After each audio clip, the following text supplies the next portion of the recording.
राधे राधे। मेरे प्यारे भाइयों बहनों माताओं व बंधुओं, संस्कार की बातें चैनल में आपका स्वागत है। बंधुओं, आज बड़ा मंगलवार मैं आपके लिए लाई हूँ हनुमान जी की कथा।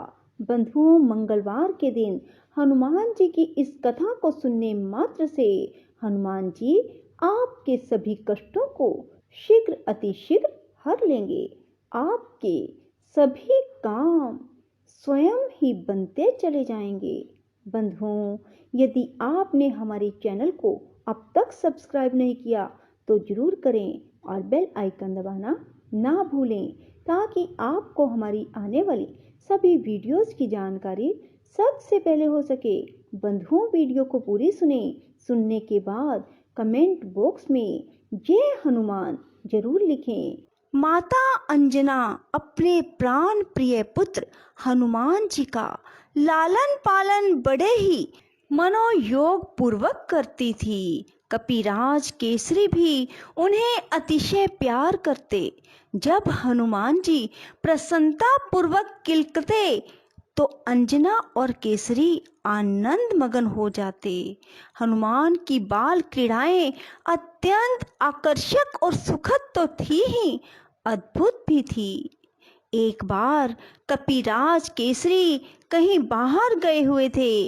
माता अंजना भी बालक को पालने में लिटाकर वन में फल फूल लेने को चली गई। बालक हनुमान जी को भूख लगी। माता की अनुपस्थिति में वे हाथ पैर उछाल उछाल कर क्रंदन करने लगे। सहसा उनकी दृष्टि प्राची के क्षितिज पर पड़ी। अरुणोदय हो रहा था। उन्होंने सूर्य के अरुण बिंब को लाल फल समझा। तेज और पराक्रम के कारण अवस्था अपेक्षित नहीं, यहाँ तो हनुमान जी के रूप में अंजना की गोद में प्रत्यक्ष प्रलयंकरकारी शंकर 11वें रुद्र क्रीड़ा कर रहे थे। वायुदेव ने पहले ही उन्हें उड़ने की शक्ति प्रदान कर दी थी। हनुमान जी उछले और वायु वेग से आकाश में उड़ने लगे। पवन पुत्र तीव्र गति से उड़ते चले जा रहे थे। उन्हें इस प्रकार वेग पूर्वक उड़ते देखकर देव दानव और यक्ष आदि विस्मत होकर कहने लगे, इस वायु पुत्र के वेग के तुल्य वेग तो स्वयं वायु, गरुड़ और मन में भी नहीं है। इसी आयु में शिशु का ऐसा वेग और पराक्रम है तो यौवन काल में इसकी शक्ति कैसी होगी। वायु वेग ने अपने पुत्र को सूर्य की ओर जाते देखा तो उनके मन में चिंता हुई, मेरा यह बच्चा कहीं सूर्य की प्रखर किरणों से झुलस ना जाए। इस प्रकार वे बर्फ के समान शीतल होकर उनके साथ चलने लगे। सूर्य देव ने अलौकिक बालक को अपनी ओर आते देखा तो उन्हें समझने में देर ना लगी कि ये पवन पुत्र अपने पिता के वेग से मेरी ओर आ रहे हैं और स्वयं पवन देव भी उनकी रक्षा करने के लिए साथ ही उड़ रहे हैं। सूर्य देव ने अपना सौभाग्य समझा, आहा, स्वयं भगवान चंद्रमौली ही हनुमान जी के रूप में मुझे कृतार्थ करने के लिए पधार रहे हैं। अंशुमाली की अग्निमयी किरणें शीतल हो गई। हनुमान जी सूर्य के रथ पर पहुंचकर उनके साथ क्रीड़ा करने लगे। संयोग की बात, उस दिन अमावस तिथि थी। सिंह का पुत्र राहु सूर्य देव को ग्रसने के लिए आया तो भुवन भास्कर के रथ पर बैठे हुए उस बालक को देखा। राहु बालक की चिंता ना कर दिन मणि को ग्रसने के लिए आगे बढ़ा। हनुमान जी ने उसे पकड़ लिया। उनकी वज्र मुष्टि में दबकर राहु छटपटाने लगा। वह किसी प्रकार प्राण बचाकर भागा। वह सीधा सुरपति इंद्र के समीप पहुंचा और उसने भौहें टेढ़ी कर क्रोध के साथ कहा, सुरेश्वर, मेरी क्षुधा का निवारण करने के लिए आपने मुझे सूर्य और चंद्र को साधन के रूप में प्रदान किया था, किंतु अब आपने यह अधिकार दूसरे किसी कारण से दे दिया।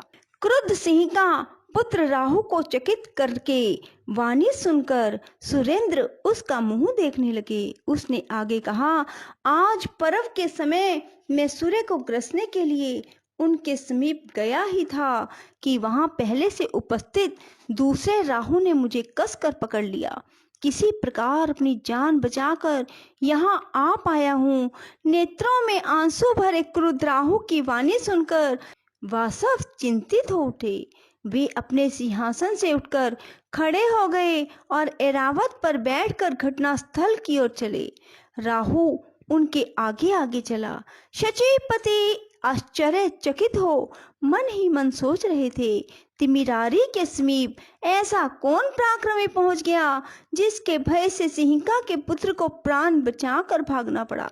उधर राहु बड़े वेग से सूर्य की ओर दौड़ा। उसे देखते ही हनुमान जी को भूख की स्मृति हुई।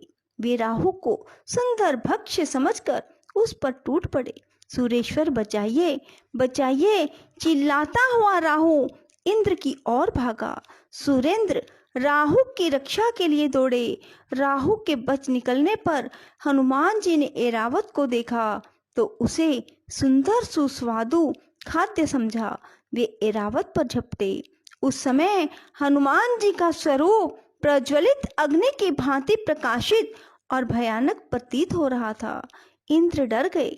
अपनी रक्षा के लिए उन्होंने बालक पर वज्र से प्रहार किया। वह हनुमान जी की हनु ठुड्डी में लगा, जिससे उनकी हनु टूट गई और वे छटपटाते हुए पर्वत शिखर पर गिरकर मूर्छित हो गए। अपने प्राण प्रिय पुत्र को वज्र के आघात से छटपटाते देख वायुदेव इंद्र पर अत्यंत कुपित हुए। शक्तिशाली वायुदेव ने अपनी गति रोक दी। वे अपने पुत्र को अंक में लेकर पर्वत की गुफा में प्रविष्ट हो गए। फिर तो त्रिभुवन के समस्त प्राणियों में श्वास आदि का संचार रुक गया।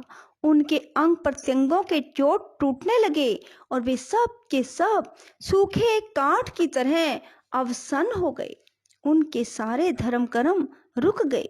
प्राण संकट से भयभीत इंद्र, देव, गंधर्व, असुर, नाग, गुहक आदि जीवन रक्षा के लिए ब्रह्मा जी के पास दौड़े। ब्रह्मा जी सबको साथ लेकर उस गिरी गुहा में पहुंचे, जहां पवन देव अपने पुत्र को अंक में लेकर वक्ष से सटाए दुख अतिरेक से आंसू बहा रहे थे। मूर्छित हनुमान जी की सूर्य, अग्नि एवं स्वर्ण के समान अंग कांति देखकर चतुर्मुख चकित हो गए। अपने सम्मुख सृष्टा को देखते ही पवन देव पुत्र को गोद में लेकर खड़े हो गए। उस समय हनुमान जी के कानों में अलौकिक कुंडल हिल रहे थे। उनके मस्तक पर मुकुट, गले में हार, दिव्य अंगों पर स्वर्ण के आभूषण सुशोभित थे। पवन देवता विधाता के चरणों पर गिर पड़े। चतुरानन ने अपने हाथों से अत्यंत स्नेह पूर्वक पवन देव को उठाया और उनके पुत्र के अंगों पर अपना कर कमल फेरने लगे। कमल योनि के कर स्पर्श से पवन पुत्र हनुमान जी की मूर्छा दूर हो गई। वे उठकर बैठ गए। अपने पुत्र को जीवित देखते ही जगत के प्राण स्वरूप पवन देव पूर्ववत बहने लगे और त्रैलोक्य को जीवन दान मिला। ब्रह्मा ने संतुष्ट होकर हनुमान जी को वरदान प्रदान करते हुए कहा, इस बालक को ब्रह्म शाप नहीं लगेगा और इसका कोई अंग कभी भी शस्त्र अस्त्रों से नहीं छिद सकेगा।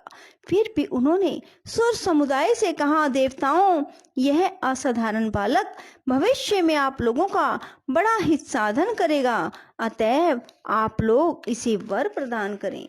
देवराज इंद्र ने तुरंत प्रसन्नता पूर्वक हनुमान जी के कंठ में अम्लान कमलों की माला पहनाकर कहा, मेरे हाथ से छटे हुए वज्र के द्वारा इस बालक की हनु टूट गई थी, इसलिए इस कपि श्रेष्ठ का नाम हनुमान होगा। इसके अतिरिक्त इस बालक पर मेरे वज्र का कोई प्रभाव नहीं पड़ेगा और इसका शरीर मेरे वज्र से भी अधिक कठोर होगा। बोलो पवन पुत्र हनुमान की जय। राधे राधे। जय श्री कृष्णा।